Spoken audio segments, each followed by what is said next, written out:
Selamat pagi saudara kasih, senang menyapa saudara dengan renungan singkat pagi ini. Saya masih ingin meneruskan renungan saya dari kitab Hakim-Hakim. Kali ini sampai di pasal 3 ayat 12-14 dan saya beri tema siklus gaya hidup jahat yang tidak boleh terjadi. Mari kita baca teksnya. Tetapi orang Israel melakukan apa yang jahat di mata Tuhan. Lalu Eglon, raja orang Moab, diberi Tuhan kuasa atas orang Israel. Oleh sebab mereka telah melakukan apa yang jahat di mata Tuhan. Raja itu mengajak Bani Amon dan Bani Amalek menjadi sekutunya. Lalu majulah ia dan memukul orang Israel kalah. Kota pohon kurma diduduki mereka. 18 tahun lamanya orang Israel menjadi takluk kepada Eglon, raja Moab. Saudara sekalian, saya pakai istilah siklus, yaitu perputaran kehidupan yang sering terjadi. Dari teks yang kita baca, inilah siklus kehidupan orang Israel. Yang sangat menyedihkan adalah pada waktu orang Israel menjadi mapan, dengan rumah permanen, dengan kebun-kebun yang selalu bisa memberi hasil panen. Saudaraku, yang terjadi adalah sebaliknya.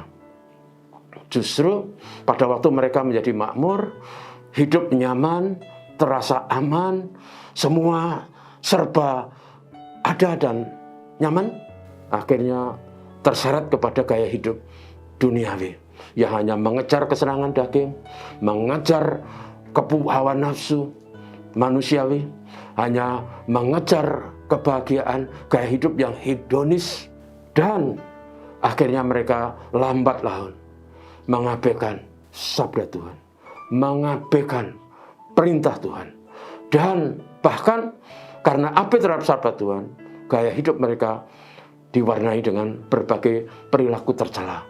Bukan saja menyembah berhala, tapi perilakunya tercela. Kekerasan terjadi, ketidakjujuran di sana sini terjadi, dan berbagai tindak kriminal juga terjadi. Umat itu telah kehilangan identitas sebagai umat yang takut kepada Yahweh, kepada Allah. Akhirnya saudaraku, dalam teks tadi mereka ditaklukkan, ditindas oleh 3 raja, yaitu Moab, Amon, dan Amalek selama 18 tahun. Ini siklusnya. Pada waktu makmur, mereka terseret kepada gaya hidup duniawi dan abaikan sabda Tuhan yang mewarnai hidup setiap hari. Akhirnya mereka terjerumus dalam kesesakan dan kesulitan. Saudaraku yang kekasih, kita hidup di zaman modern, dan kadangkala dunia kita bukan saja memberi kemudahan dan memberikan kenyamanan dan bahkan juga kesenangan, tapi juga godaannya adalah pada waktu kita menjadi nyaman, semua yang serba ada, kita hidup dalam suasana tentram, mudah, akhirnya kadangkala kita lalu kehilangan arah, kehilangan fokus.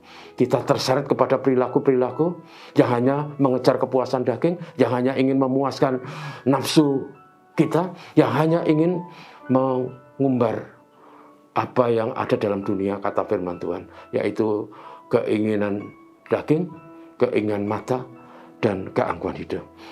Seperti orang Israel kemudian, mereka terseret pada perilaku yang tercela. Mereka kemudian masuk gaya hidup, siklus gaya hidup yang sangat buruk. Karena apa, saudara? Karena mereka lupa bahwa firman Tuhan kepada orang Israel adalah supaya mereka mengasihi Tuhan dengan segenap hati, dengan segenap jiwa, dengan segenap kekuatan. Dan mereka juga diajarkan supaya kebenaran sabda Tuhan itu diajarkan kepada anak-anak mereka. Pada waktu mereka di rumah, pada waktu mereka berbaring, pada waktu mereka bahkan bepergian. Ulangan 6 ayat 4-9. Saudaraku, mengapa siklus itu terjadi? Karena orang Israel melabaikan sabda Tuhan. Karena itu saudaraku, sebagai orang Kristen, mari kita selalu berpegang pada sabda Tuhan. Mari kita hidup bersama firman Tuhan dan mendidik anak-anak kita tentang kehendak Tuhan, supaya siklus perjalanan putaran hidup yang jahat tidak terjadi atas kita dan atas anak cucu kita. Tuhan memberkati, mari kita berdoa. Terima kasih hari ini Tuhan Bapa Surgawi. Kami bersyukur kepadamu karena kami bisa mengawali aktivitas kehidupan dengan sejenak merenungkan pada Tuhan. Kami rindu bahwa siklus putaran hidup yang buruk tidak akan terjadi.